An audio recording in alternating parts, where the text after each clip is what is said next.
Hello everybody. तो कैसे हैं आप लोग? मैं हूं आलोक शंकर और आज आपके सामने में फिर से एक नया वीडियो आ रहा है। फिर से आपके पास सवाल है थर्मोडायनामिक्स से रिलेटेड।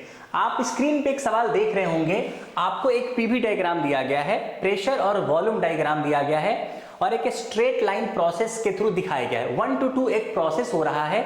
आपको बताना है कि 1 से 2 जब प्रोसेस होगा तो उस दौरान टेम्परेचर का क्या हालचाल होने वाला है। मतलब टेम्परेचर हमेशा इंक्रीज करेगा, टेम्परेचर हमेशा डिक्रीज करेगा, टेम्परेचर पहले इंक्रीज करेगा फिर डिक्रीज करेगा, या टेम्परेचर पहले डिक्रीज करेगा फिर इंक्रीज करेगा। अब आप सोच रहे होंगे कि यार इसको कैसे सॉल्व किया जा सकता है। ठीक है, इस तरह के जो सवाल होते हैं ना, अगर आपने बेहतर प्रैक्टिस नहीं की है तो आप एक बार में इस तरह के सवाल को टैकल नहीं कर पाओगे, क्योंकि 90% लोग क्या होते हैं कि उनको जो भी स्टैंडर्ड प्रोसेस होते हैं जैसे कि isothermal, isobaric, isochoric, adiabatic, polytropic, इनके फॉर्मूले बहुत अच्छे से याद होते हैं, तो वो ग्राफ को देख के बहुत सारी चीजें एनालाइज कर लेते हैं। लेकिन यहां पे सवाल फिजिक्स से ज्यादा कहीं ना कहीं मैथमेटिक्स का है, इसलिए मैं इसके सामने आपके सामने इस सवाल को सॉल्व करने की कोशिश कर रहा हूं। तो थोड़ा सा ध्यान दीजिएगा। सबसे पहले अगले पेज पे चलते हैं। तो अगर आप ध्यान देंगे यहां पे तो आपके पास ये लाइन कुछ इस तरीके का है। अब इस लाइन को अगर आप ध्यान से देखेंगे तो ये एक स्ट्रेट लाइन है और आप सब लोगों को ये बात तो पता होगा कि स्ट्रेट लाइन का जो इक्वेशन होता है वो क्या होता है, y = mx + c। तो y एक्सिस पे आपके पास क्या है, प्रेशर है जो कि वेरिएबल है। हर एक पॉइंट पे प्रेशर जो है वो चेंज करेगा।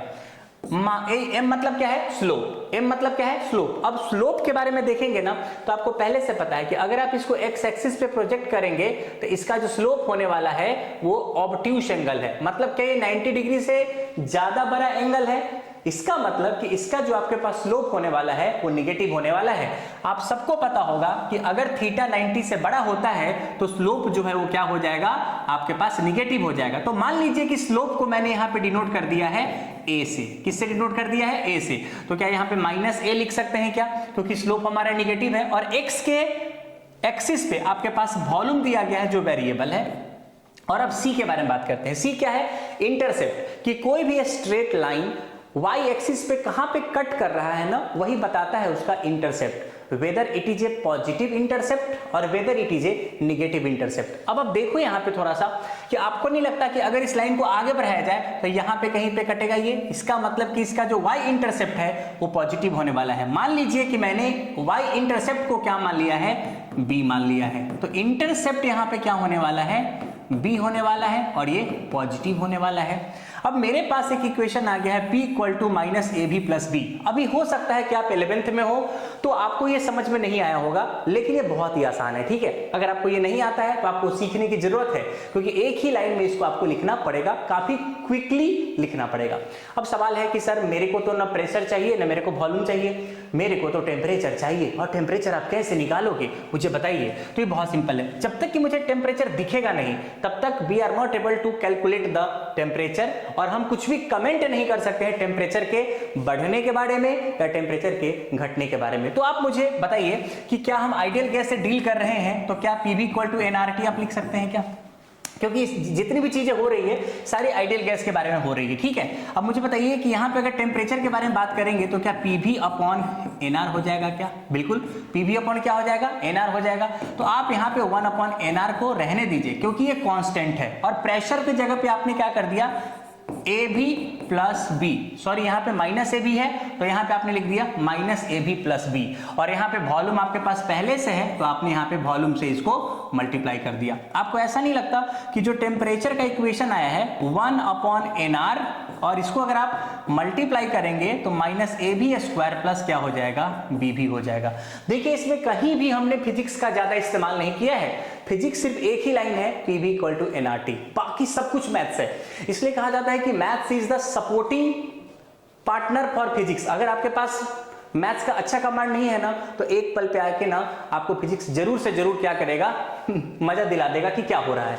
तो टेम्परेचर 1/nR -ab² + bb है। अब हमको क्या करना है, टेम्परेचर बढ़ेगा या घटेगा मुझे नहीं पता है। तो ऐसा करते हैं थोड़ा सा कि मैं ये टेम्परेचर का ग्राफ देख के तो बता पा रहा हूं कि टेम्परेचर जो है ना वो कैसा हो रहा है, वो वॉल्यूम स्क्वायर से रिलेट कर रहा है। इसका मतलब है कि टेम्परेचर का जो डिस्ट्रीब्यूशन होने वाला है विथ रेस्पेक्ट टू वॉल्यूम वो पैराबोलिक होने वाला है। और आपने अगर कभी भी इक्वेशन पढ़ा होगा तो आपने देखा होगा कि y equal to -ax plus bx², इस तरह के इक्वेशंस आपने बहुत बार देखे होंगे, या ऐसा देखा होगा आपने y equal to ax minus bx²। ये बहुत सारे पाराबोला के इक्वेशंस रहते हैं। थोड़ी देर के लिए मैं इसको डिफरेंशिएट करना चाहता हूं। मैं ये जानना चाहता हूं कि कहां पे मैक्सिमम या मिनिमम टेम्परेचर होने वाला है। तो मैं एक बार इसको डिफरेंशिएट करके आपको दिखाता हूं। आप यहां पे dt/dv इक्वल टू 0 कर दीजिए, और जैसे ही आपने dt/dv का वैल्यू 0 कर दिया, ये पता है कितना आ जाएगा, 1/nr, और ये हो जाएगा -2ab प्लस हो जाएगा b इक्वल टू 0। अगर आप इसको 0 करेंगे ना तो यहाँ पे जो आपके पास वॉल्यूम का वैल्यू आ जाएगा वो b/2 आ जाएगा। इससे पता चलता है कि यही वो पॉइंट है, this is the stationary point जहां पे आपका टेम्परेचर मैक्सिमम या मिनिमम हो सकता है। तो सर मैक्सिमम होगा या मिनिमम होगा ये आपको कैसे पता चलेगा? बहुत सिंपल, इसलिए है कि आप इसको डबल डिफरेंशिएट करें। अगर आपने पढ़ा होगा तो आपको मैक्सिमम मिनिमम का कंसेप्ट जरूर पता होगा, लेकिन हमको एक बात समझना पड़ेगा कि ये जो ग्राफ है ना इसमें क्या है, -ax²। क्या है graph? -ax², y equal to -ax² plus bx। कहा जाता है कि अगर किसी पाराबोला के इक्वेशन में x² का जो कोफिशिएंट है वो निगेटिव हो जाएगा तो हमेशा पाराबोला उल्टा बनता है। उल्टा मतलब छाता टाइप का बनता है। अगर आप देखना चाहोगे तो मैं आपको दिखाता हूं छाता टाइप का कैसे बनेगा। ये पाराबोला कुछ इस तरीके का बनेगा, आपके पास दिख रहा है क्या? इस तरीके का पाराबोला आपके पास दिखेगा, और ये जो पॉइंट आपके पास दिख रहा है ना, ये वॉल्यूम का वही पॉइंट है b/2a वाला जो अभी पिछले स्लाइड में हमने लाया है। दिख रहा है क्या? b/2a पे, मतलब कि आपके पास ये जो particular v equal to b/2a पे टेम्परेचर क्या होने वाला है, बढ़ेगा। क्योंकि ये देखिए टेम्परेचर का डिस्ट्रीब्यूशन आपने ड्रॉ किया है, तो पहले टेम्परेचर बढ़ेगा बढ़ेगा बढ़ेगा और एक पॉइंट पे आके मैक्सिमम हो जाएगा, जो पॉइंट हमने निकाला है b/2a पे, और उसके बाद फिर से अगर आपने वॉल्यूम इंक्रीज किया तो आपका टेम्परेचर डिक्रीज कर जाएगा। तो आपके अनुसार ऑप्शन क्या होगा? Temperature first increases reaches maximum, पहले वो इंक्रीज करते करते मैक्सिमम पे पहुंच जाएगा, और उसके बाद क्या होगा, टेम्परेचर स्टार्ट्स डिक्रीजिंग। तो देखिए कि एक छोटी सी बात को बताने के लिए हमको मैथ्स का कितना बेहतरीन सहारा लेना पड़ा है। So never ignore the mathematics part, वो आपको बहुत ही कमजोर बना देगा। ठीक है, अब देखिए आप अगर पीछे आएंगे तो यहाँ पे आपको पता चल जाएगा कि क्या है, टेम्परेचर का डिस्ट्रीब्यूशन यहाँ पे कुछ ऐसा दिखेगा। टेम्परेचर वर्सेस वॉल्यूम का जो डायग्राम मैंने ड्रॉ किया है वो कुछ ऐसा आ रहा है। ठीक है, ऐसा आ रहा है।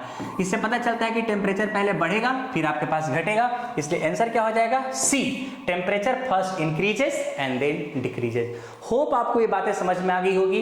तो कभी भी आपके पास किसी भी पैरामीटर का, किसी भी थर्मोडायनामिक्स प्रॉपर्टीज के बारे में अगर कमेंट करना होगा तो इस तरह की चीजों का ध्यान रखना बहुत जरूरी है। अगले वीडियो में मिलेंगे तो कुछ और इसी तरह की बेहतरीन बातें करेंगे। तब तक के लिए सतर्क रहें, सुरक्षित रहें।